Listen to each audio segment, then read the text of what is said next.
بسم اللہ الرحمن الرحیم۔ السلام علیکم ورحمۃ اللہ وبرکاتہ۔ وہ دونوں اسے کھینچتے ہوئے باتھ روم میں لے آئے، وہاں فرش پر پھینک کر شاور کھول دیا۔ شہباز نے بیگم سے کہا، اس کے لباس سے داغ دبے اچھی طرح دھو ڈالو، میں ابھی اس کا انتظام کرتا ہوں۔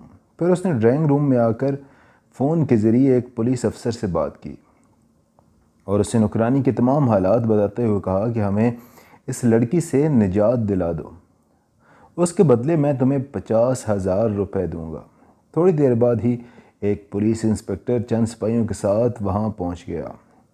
اس کے آگے 50,000 کی ایک گڈی رکھ دی گئی تو انسپکٹر نے کہا کہ ہمیں سونے کا ایک ہاتھ زیور بھی دے دیں، اس پر چوری کا الزام لگایا جائے گا اور پھر اس طرح اس لڑکی سے اور اس کے گھر والوں کا منہ بند کیا جا سکے گا۔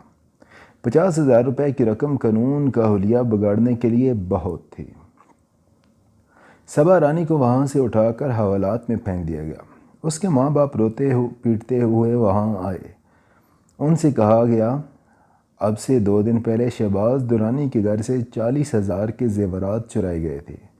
شہباز صاحب کو تمہاری بیٹی پر شبہ تھا، انہوں نے ہماری خدمات حاصل کی، ہم تمہاری بیٹی کی نگرانی کرنے لگے۔ آج یہ لڑکی جڑاؤ کنگن بیچنے کے لیے جا رہی تھی کہ ہم نے اسے چوری کے مال کے ساتھ رنگے ہاتھوں پکڑ لیا۔ یہ سن کر باپ نے کہا، یہ تو سراسر الزام ہے، میری بیٹی کبھی چوری نہیں کر سکتی، ہم اسے بچپن سے جانتے ہیں، وہ 8 برس کی تھی تب سے کوٹھیوں میں کام کرتی آ رہی ہے، سبھی کوٹھیوں کے مالکان اس قدر خوش رہتے ہیں، کبھی کسی نے کوئی شکایت نہیں کی۔ یہ سن کر انسپکٹر بولا، ہم نے دوسرے لوگوں سے بھی پوچھ گچھ کی ہے، ان سب کا بھی یہی بیان ہے کہ جب تک رانی ان کے ہاں کام کرتی رہی ان کے گھر بھی چھوٹی موٹی چوریاں ہونا معمول کی بات تھی۔ ہم کیسے یقین دلائیں کہ ہماری بیٹی ایسی نہیں ہے؟ رانی کا باپ بولا، تم کیا یقین دلاؤ گے؟ وہ بچی ہے اور تم بڑے چور ہو، تم لوگ بڑی بڑی کوٹھیوں میں وارداتیں کرنے کے لیے ہی بیٹی کو وہاں بھیجتے ہو، اس کے ذریعے معلوم کرتے ہو کہ بڑے گھروں میں نقدی اور زیورات کہاں چھپا کر رکھے ہوئے ہیں، پھر وہاں نقب لگاتے ہو۔ پھر وہ انسپکٹر بگڑ کر بولا، اب سے 2 دن پہلے تم نے ہی شہباز درانی کے گھر سے 40,000 کے زیور چرائے ہیں۔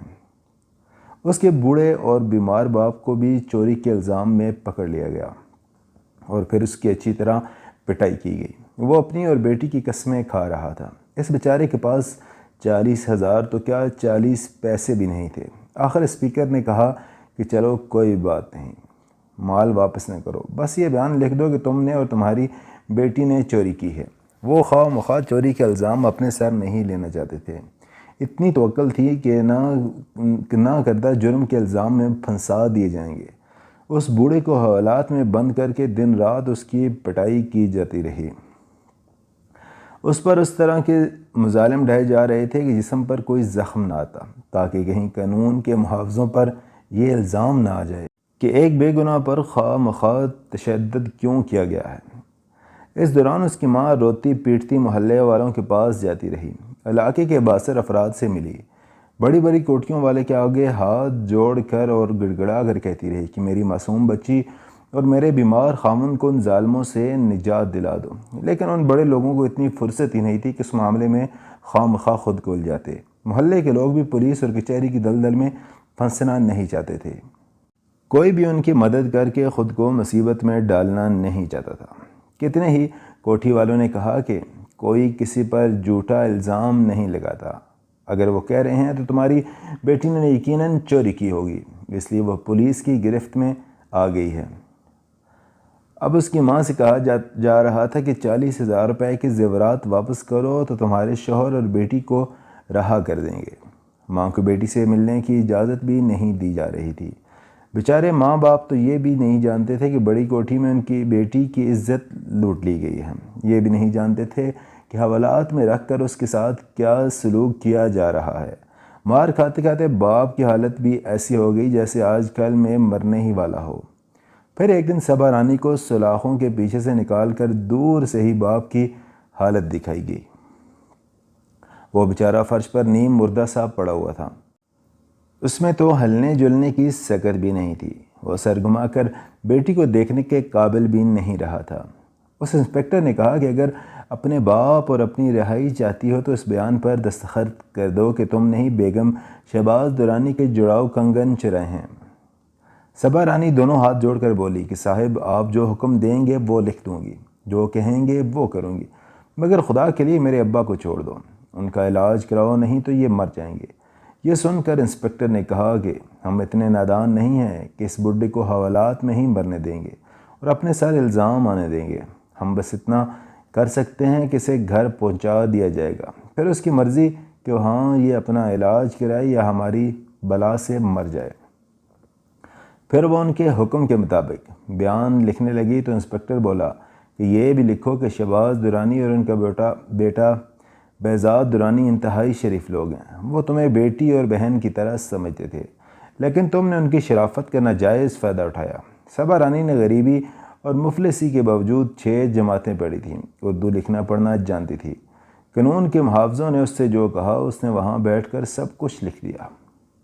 اس کے بعد باپ بیٹی کو ملنے کی اجازت دی گئی اور پچھلے کئی دنوں بعد پہلی بار انہیں ڈھنگ کا کھانا کھانے کو دیا گیا۔ بعد میں باپ سے بھی ایک بیان پر انگوٹھے لگوا لیے گئے، چونکہ انہوں نے چوری کا تحریری اعتراف کر لیا تھا، اس لیے باپ کو رہا کر دیا گیا، مگر بیٹی کو دوبارہ سلاخوں کے پیچھے پھینک دیا گیا۔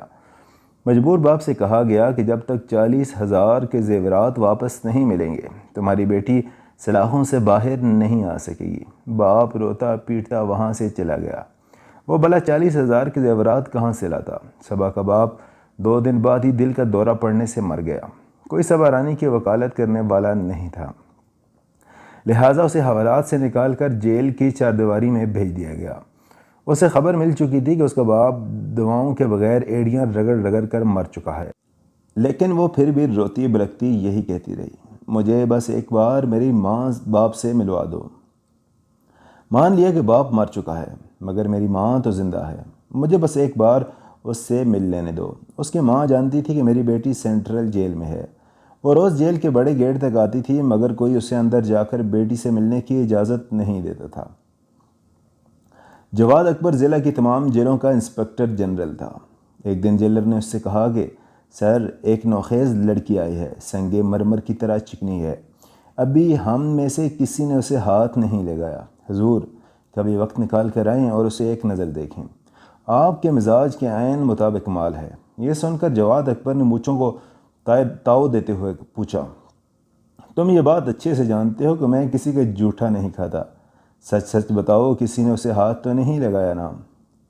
جیلر اپنے کانوں کو ہاتھ لگاتے ہوئے بولا، ہماری کیا مجال ہے، ہم تو آپ کا جھوٹا کھانے والوں میں سے ہیں۔ جواد اکبر دوسرے ہی دن جیل کا معائنہ کرنے وہاں پہنچ گیا۔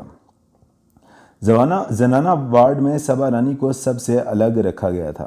جیلر نے صبا رانی کو بتایا کہ جواد اکبر صاحب بہت بڑے عہدے پر فائز ہیں، وہ چاہیں تو تجھے بڑی آسانی سے تیری ماں سے ملا سکتے ہیں، تیرا کیس اپنے ہاتھوں میں لے کر تجھے یہاں سے رہائی بھی دلا سکتے ہیں۔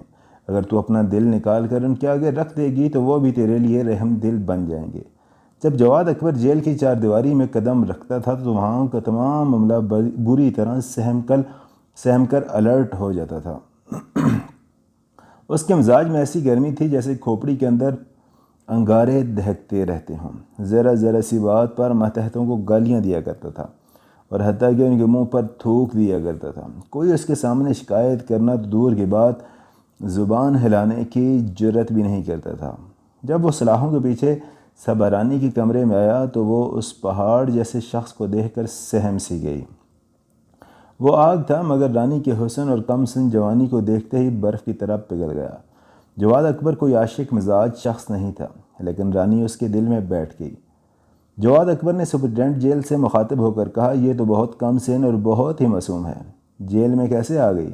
جواد کے لہجے میں ہمدردی تھی۔ اس کی بات سن کر رانی کی آنکھوں میں بھی آنسو آ گئے۔ کیا بتاؤں جناب، بیچاری کے ساتھ بڑا ظلم ہوا ہے، آپ حاکم ہیں، قانون کے محافظ ہیں، اس بیچاری کو انصاف دلا سکتے ہیں۔ سپرنٹینڈنٹ نے کہا۔ جواد اکبر نے رانی کو سر سے پاؤں تک دیکھا اور پھر مونچھوں پر تاؤ دیتے ہوئے کہا، انصاف ہوگا اور ابھی ہوگا، تم اسے ہمارے کمرے میں پہنچا دو۔ وہ حکم صادر کر کے وہاں سے چلا گیا۔ جیلر نے رانی کے پاس آ کر کہا، تو بڑی نصیب والی ہے، تیرے تو دن پھر گئے، ابھی 2 سپاہی تجھے ان کے پاس لے جائیں گے، بڑے صاحب کو ناراض نہ کرنا، انہیں خوش کر دیا تو سمجھ تجھے یہاں سے رہائی مل گئی، پھر تو اپنی ماں کا بھی منہ دیکھ سکے گی۔ وہ اسے اچھی طرح سمجھا کر وہاں سے چلا گیا۔ جیلر نہ بھی سمجھا تھا تب بھی اس کا دل کہہ رہا تھا کہ بڑے صاحب بہت اچھے انسان ہیں، وہ اسے معصوم بچی کہہ رہے تھے، وہ اسے ضرور اس جہنم سے نجات دلا دیں گے۔ تھوڑی دیر بعد اسے جیل کے ہی ایک ایئر کنڈیشنر روم میں پہنچا دیا گیا۔